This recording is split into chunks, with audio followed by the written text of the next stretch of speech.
The call came on a Tuesday. Or perhaps it was a Wednesday. The days had begun to blur into a monotonous beige after my retirement. But that call? It was a splash of garish, unsettling red. Just one sentence from Leo, my son, delivered with the casual confidence of youth that so often masks sheer terror or sheer folly. "Mom," he'd said, his voice crackling slightly over the line, "I need you to wire me $5,000. It's an investment opportunity. Can't miss it." And just like that, after 63 years of life, the perfectly ordered, slightly dusty world I'd spent decades curating in our salt-weathered clapboard house in Havenwood began to fracture. He arrived later that afternoon, not to explain the $5,000, a sum a retired schoolteacher living on a modest pension since Arthur passed, certainly didn't have lying around, but to announce something even more seismic. "I'm moving out, Mom," he declared, standing in the familiar clutter of my kitchen, a place that had witnessed countless scraped knees and teenage heartbreaks. "And I'm starting my own tech company. It's a revolutionary app." Revolutionary. He brandished the word like a newly forged sword. My own ambitions, carefully folded and tucked away with my mothballed teaching certificates, had never felt revolutionary. Just necessary sacrifices. An app, Leo? I kept my voice even, a practice calm that had seen me through decades of parent-teacher conferences and Leo's own tumultuous teenage years. To do what, exactly? "It's going to change how people connect, Mom."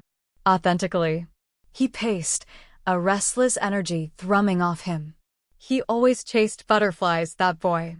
Now he was chasing a different kind, just as beautiful, just as likely to break his heart, or his bank account.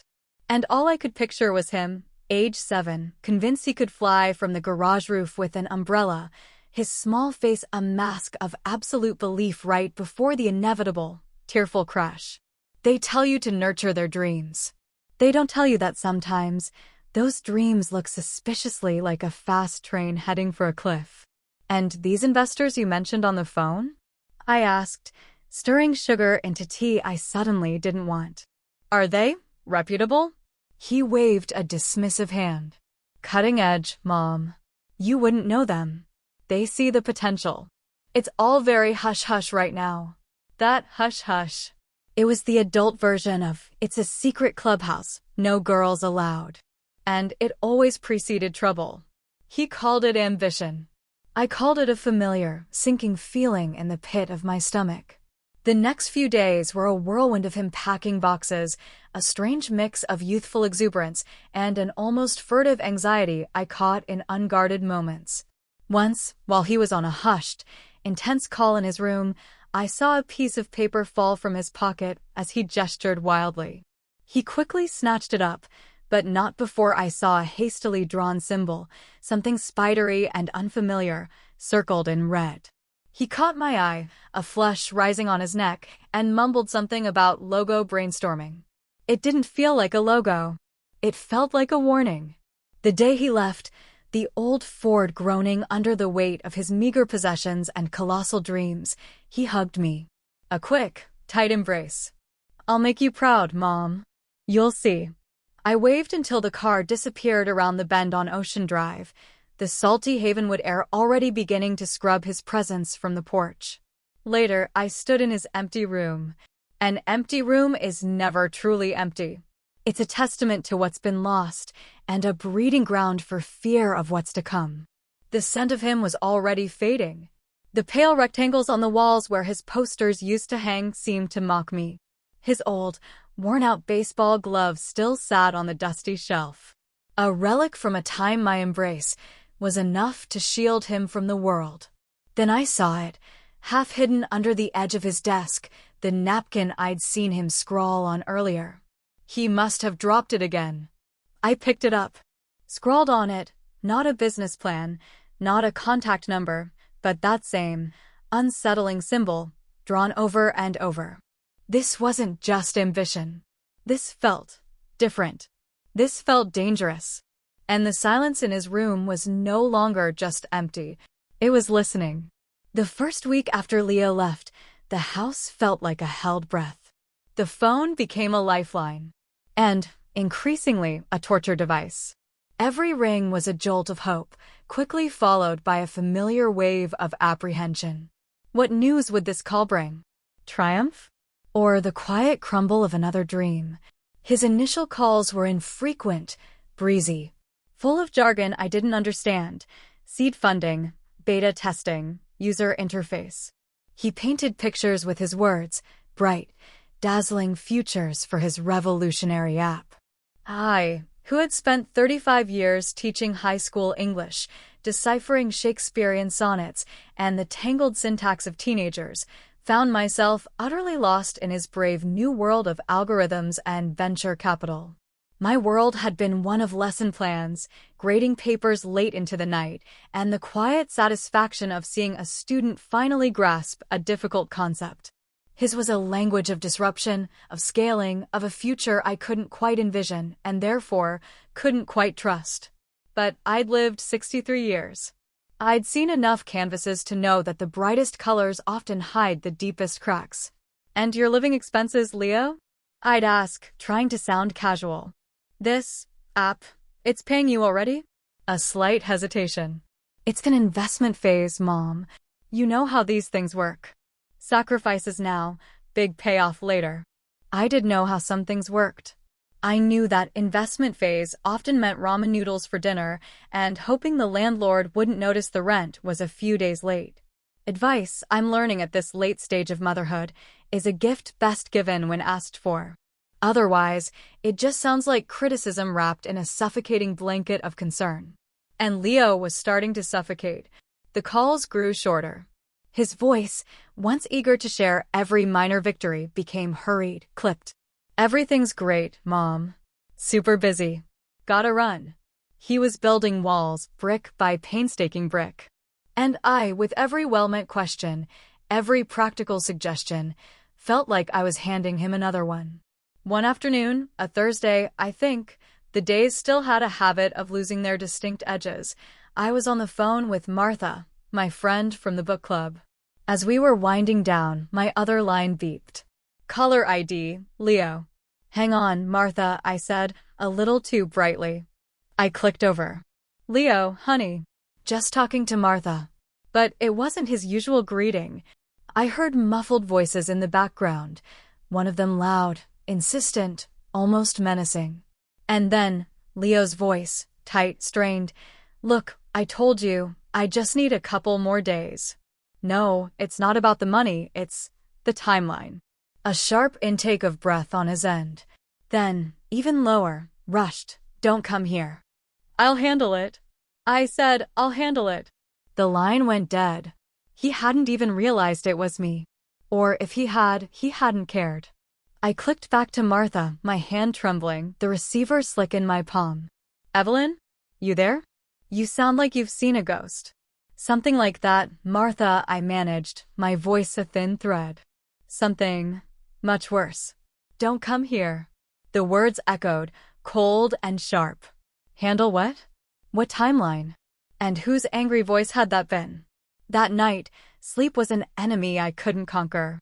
I paced the worn Persian rug in the living room, the one Arthur and I had bought on our 25th anniversary, a symbol of enduring stability that now felt like a cruel joke. How do you teach a bird to fly without letting it risk the fall into a storm you can see brewing on the horizon? It's the oldest parental paradox, and it was tearing me apart. I thought of my own youth, the quiet rebellions I'd only dreamed of, the safe, predictable path I'd ultimately chosen. Had I, in my quest to protect Leo from every stumble, inadvertently made him more vulnerable to a catastrophic plunge?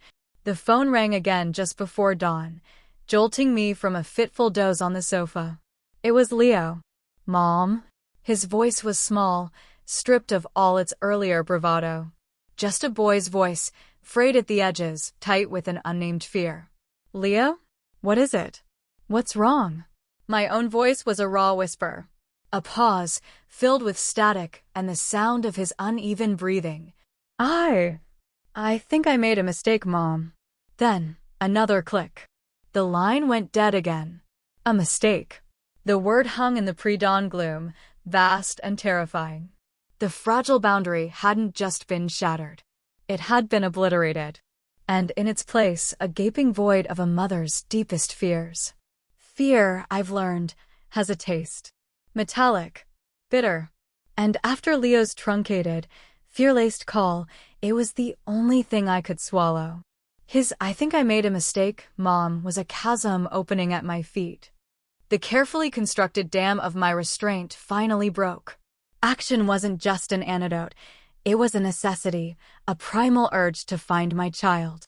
The drive from coastal Havenwood to the sprawling, anonymous city where Leo had chosen to launch himself took just under 2 hours. 2 hours where every passing mile marker felt like a tick of a clock counting down to some unknown disaster. Havenwood, with its predictable tides and familiar faces, had its faded charm, its quiet routines. This city block, when I finally found his address tucked away on a street that smelled of stale grease and uncollected garbage, just had desperation. It clung to the grimy windows of the walk-up apartment building like cheap, peeling paint. His apartment, a word that felt far too generous, was on the 3rd floor. No elevator. I found myself hesitating outside his door, number 3B, the paint chipped and scarred. The Tupperware container of homemade lasagna in my hands suddenly felt absurd, a flimsy shield against whatever reality lay beyond that door. What was I even doing here? He'd pushed me away, made it clear he wanted space. But that raw fear in his voice, that was a distress signal a mother is biologically programmed to answer, even if it means wading into a storm. He opened the door on the 3rd knock, looking like a startled deer caught in headlights. His hair was a matted mess, eyes bloodshot and wide, wearing a t-shirt that looked like it had been slept in for a week. Surprise warred with a defensive anger, then something that looked painfully like shame. "Mom? What are you doing here?" His voice was hoarse. Just in the neighborhood, I lied, my attempt at a bright smile feeling grotesque on my face. "Thought I'd drop off some lasagna. You always loved my lasagna." Independence, apparently, lived in a shoebox apartment with a view of a graffiti-scarred brick wall and the lingering, cloying scent of stale coffee and unspoken anxieties. The place was a disaster zone. Piles of clothes competed for space with teetering stacks of empty pizza boxes. His revolutionary app headquarters seemed to consist of a scarred second-hand desk, an ancient, wheezing laptop, and a whiteboard covered in a frantic, almost illegible scrawl of diagrams and names I didn't recognize. There was no sign of bustling activity, no hum of innovation. Just silence. And the thick, choking dust of failure. So I began placing the lasagna on a precarious stack of tech magazines that looked more aspirational than read. "The mistake you mentioned? Is everything all right, Leo?" He stiffened, turning away from me to stare out the grimy window. "It's handled, Mom. Just a blip. All part of the startup grind. You wouldn't understand."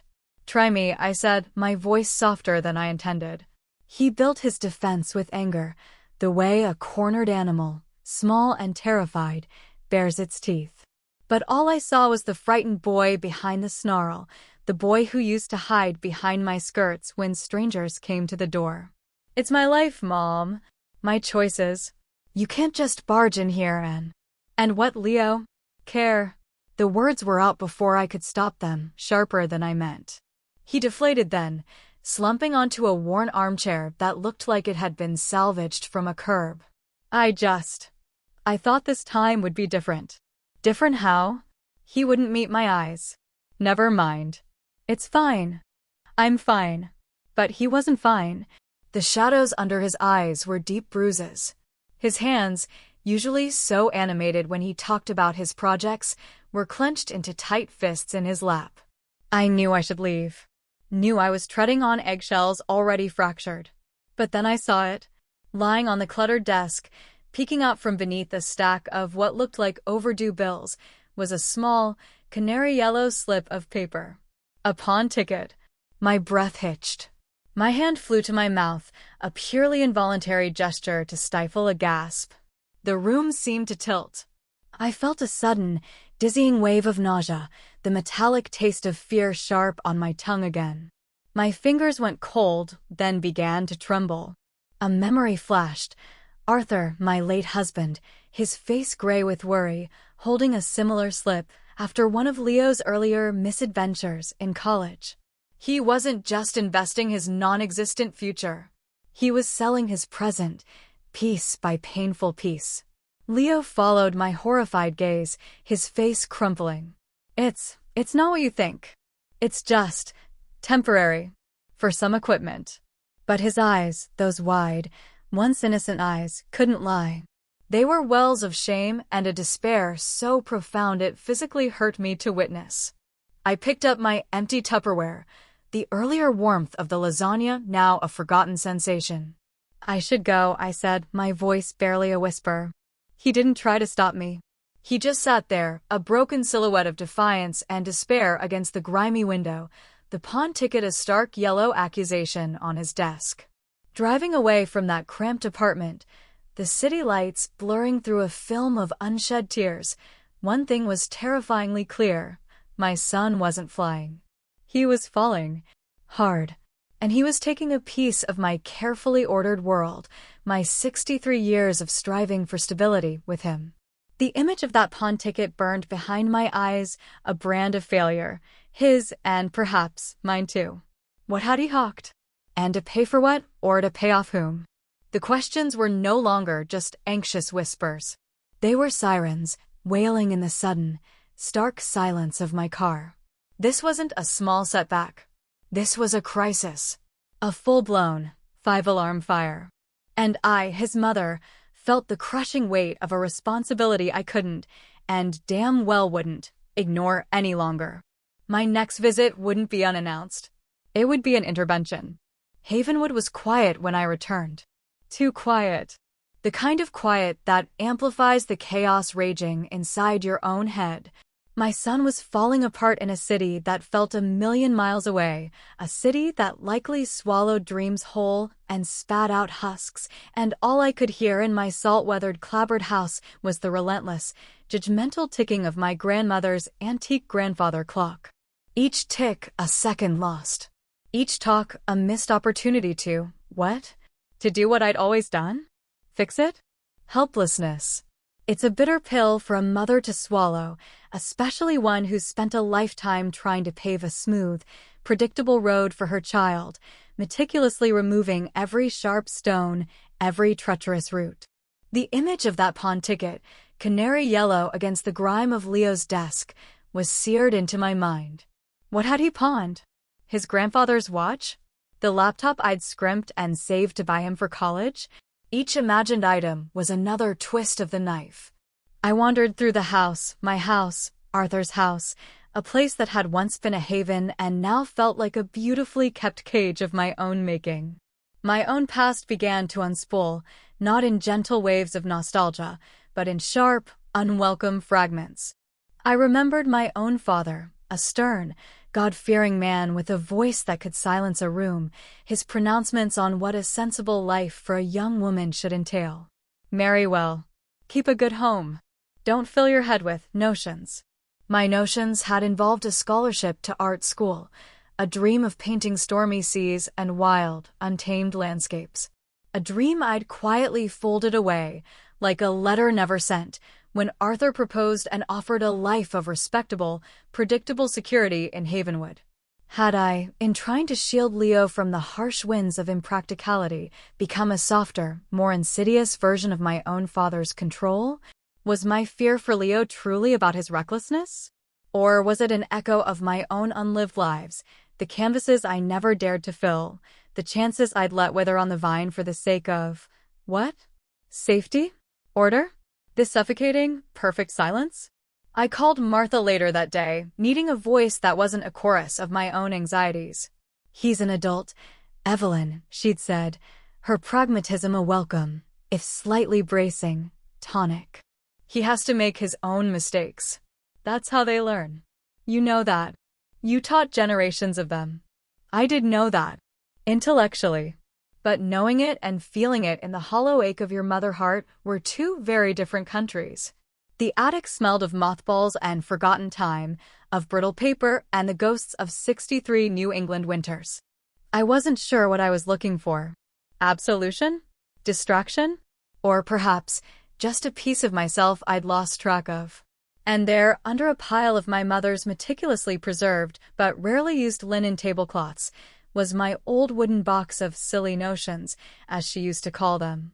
My paint-stained easel, folded compactly, a set of dried, cracked oil paints, and a half-finished canvas. A windswept sea, wild and gray, under a sky threatening a storm. A storm I'd only ever seen in books and in my own restless heart. The paint on that canvas was cracked, the dream faded, preserved in a layer of attic dust. But as I traced the rough texture with a hesitant finger, something shifted within me. A loosening, a flicker of understanding that was less about Leo and more about the girl who had once dared to dream of capturing tempests on canvas. For the first time, looking back at Leo's revolutionary app, at his cramped apartment, at that damnable pawn ticket, I didn't just see a foolish, reckless gamble. I saw a desperate, clumsy reach for a color of his own, a vibrancy, a storm, and I, who had settled for a life painted in the most sensible, muted tones, finally, achingly understood the hunger. The boy chasing butterflies. He hadn't changed that much after all. Perhaps I thought the real mistake wasn't his ambition. Perhaps it was my forgetting what it felt like to want to fly, even if you knew you might fall. The attic air, thick with the scent of dried paint and forgotten dreams, had cleared something in me. Not the fear for Leo. That remained, a dull, persistent ache just beneath my ribs. But the frantic, suffocating need to fix him, to steer his life back onto a course I deemed sensible, that had quieted. Replaced, perhaps, by a weary understanding of my own limitations and a grudging respect for the storms he was determined to navigate, however ill-equipped. So I took a step back. A terrifying, unnatural step for a mother whose every instinct for 63 years had been to step forward, to shield, to mend.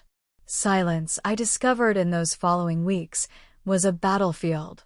My old instincts, honed by decades of perceived necessity, screamed at me to call him, to probe for details about the pawn ticket, to demand updates on his revolutionary app that seemed to be revolutionizing nothing but my own anxiety levels. My newfound, fragile resolve, born in that dusty attic amidst the ghosts of my own deferred dreams, whispered, "Wait. Listen. Give him the space you were never truly given." It was the hardest kind of gardening I'd ever done, cultivating patience in the barren soil of my fear. The phone calls, when they came, were still orchestrated by him. I didn't initiate. His voice was different. The usual forced bravado was largely gone, replaced by a weariness that, strangely, felt more honest, less like a performance. He spoke vaguely of challenges, of unexpected market shifts. He didn't ask for money. He didn't ask for advice. And I, biting back 1,000 practical questions, 100 I told you so's, even though I hadn't, not really simply listened. That sounds tough, Leo. Are you eating properly? Some habits die harder than others. It felt like walking a tightrope over a chasm of unspoken worries, each carefully chosen word a balancing act. There were days, long stretches of them, when the silence from his end was deafening. Days when the image of that pawn ticket would flash in my mind, sharp and yellow, and the urge to drive back to that grimy city apartment, to drag him home, was almost overwhelming. But I'd look at my old, cracked canvas of the stormy sea. The memory of the girl who had dared to dream of painting tempests, the one who had wanted to play what frightened her, seemed to steady my resolve. And what frightened me most wasn't Leo's failure. It was the possibility that my interference, my inability to let him truly own his stumbles, might be the biggest failure of all. Then, one rainy Tuesday afternoon, nearly a month after my unannounced visit, he called. Not with the strained cheerfulness, or the defensive edge I'd come to expect. Just, "Leo." "Mom?" His voice was low, hesitant. "I'm here, honey." A long pause. I could hear the rain drumming against his window, a sound that mirrored the anxious patter in my own chest. "That app thing," he began, then stopped. Another pause. It's not working out, Mom. The admission hung in the air, raw and unadorned. No excuses. No blaming the market, or unreliable partners, or Mercury in retrograde, all of which I'd heard before. I think, he said, his voice cracking just a little, I think I messed up. Pretty badly. My first instinct, the one conditioned by a lifetime, was to offer solutions, to ask a barrage of questions, to somehow, magically, make it all better. But the girl who had dreamed of painting storms, the woman who had finally acknowledged her own muted colors, held her tongue. Instead, I said, very softly, "Oh, Leo. I'm so sorry it's been so hard." Another silence. This one less fraught. "Yeah," he said, a sigh ragged with exhaustion and, perhaps, a sliver of relief. "Me too." He didn't ask for help. Not in words. But in that shared admission, in that unguarded moment of vulnerability, I heard something I hadn't heard in years. Not the defiant child. Not the overly confident entrepreneur. Just my son, reaching out, not for a handout, but for a hand to hold, metaphorically speaking, across the crackling phone line. It wasn't a victory. Not by any conventional measure. His venture was likely failing. He was probably broke. But as I hung up the phone, the silence in Leo's empty room, the one I still couldn't bring myself to repurpose, felt different. Less like an accusation. Less like a gaping wound. More like an opening. A quiet, rain-washed space where, perhaps, something new, something truer, could finally begin to take root. A glimmer. That was all. But after weeks of darkness, a glimmer felt like the sun. Time, like a slow, meandering river, began to smooth the jagged edges of my anxiety. Not erase it entirely, no. A mother's worry, I suspect, is a lifelong companion. But it softened, allowing for something else, something quieter and more luminous, to finally breathe in the spaces Leo's whirlwind had left behind. Years ago, I might have followed him to that city, armed with unsolicited advice and Tupperware, knocking on every door he'd metaphorically slammed in my face. But now I stayed. I painted. His calls still came, though less frequently now and blessedly free of that frantic, hunted undertone. The revolutionary app had, as I'd silently predicted, fizzled out, another brilliant idea that couldn't quite withstand the harsh glare of reality. He didn't dwell on it. Instead, he spoke of a part-time job at a bookstore, pays peanuts, Mom, but the smell of old paper is surprisingly soothing, of sharing a cramped apartment with two other struggling creatives, of learning to cook something beyond instant ramen. There was a new note in his voice, not the brash confidence of before, nor the raw fear of that pre-dawn call. It was a quiet resilience, a weary sort of grit I hadn't known he possessed. He was learning to walk on his own 2 feet, even if the path was far rockier, far less glamorous than he, or I, had ever wished for him. He was learning the hard lessons the world teaches when a mother isn't there to cushion every blow. And that, I was beginning to understand, was not a failure on my part, but a necessary, albeit painful, part of his becoming. The dust cloths came off my old easel, the one I'd found in the attic, a relic of a younger, perhaps braver, Evelyn. The scent of turpentine and linseed oil, once a ghost of regret, now smelled faintly of possibility. I started painting again, not the grand, stormy seas of my youthful ambition, but the quiet corners of my Havenwood garden, the way the light fell on the salt-weathered shingles of my house, the intricate patterns of lichen on an old stone wall. Small things. Quiet things. Things that asked for nothing but to be seen. Motherhood, I was finally, slowly, painfully understanding at the age of 63, wasn't about holding on with a white-knuckled grip. It wasn't about paving their road or shielding them from every storm. It was about nurturing roots, deep and strong, and then, with a heart full of both love and trepidation, trusting them to the wind. It was about knowing when, and how, to let go. The last time Leo visited Havenwood, Months later, he looked thinner, perhaps a little tired around the eyes, but there was a new steadiness in his gaze. He didn't ask for anything. He helped me prune the overgrown roses in the front yard, his hands, surprisingly capable, moving with a gentle precision I hadn't expected. We talked, not about his failed app or my unspoken fears, but about books, about the changing seasons, about the outrageous price of good coffee. It was an easy conversation, the kind we hadn't had in years. The kind I hadn't realized I'd been starving for. As he was leaving, standing by his beat-up old car, another story, I was sure, for another time. If he chose to tell it, he turned. "Thanks, Mom," he said, a small, genuine smile touching his lips. "For, you know."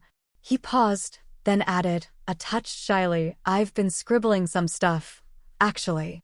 Stories. Might be nothing, but it feels good to try something different." I didn't know. He wasn't thanking me for money or for solutions. He was thanking me for the space. For the quiet belief. For finally seeing him not as the fragile boy I needed to protect, but as the struggling, striving man he was becoming, a man now daring to find his own words, his own narratives. I watched him drive away, down Ocean Drive, towards a future I couldn't predict or control. And as the sound of his car faded, the string I'd held so tightly for so long, the one that had tethered my heart to his every stumble, his every potential fall, finally, gently, went slack in my hand. He was finding his way. Bruised, perhaps. A little battered, certainly. But it was his way. And perhaps, in truly letting him go, in accepting the beautiful, terrifying uncertainty of his independence, I was finally, truly, finding mine. The silence in the house that evening wasn't empty. It was peaceful. Filled, not with anxiety, but with the soft, nascent notes of my own quiet becoming. The wind rustled the old garden gate as I stepped back inside. This time, I didn't feel the urge to close it.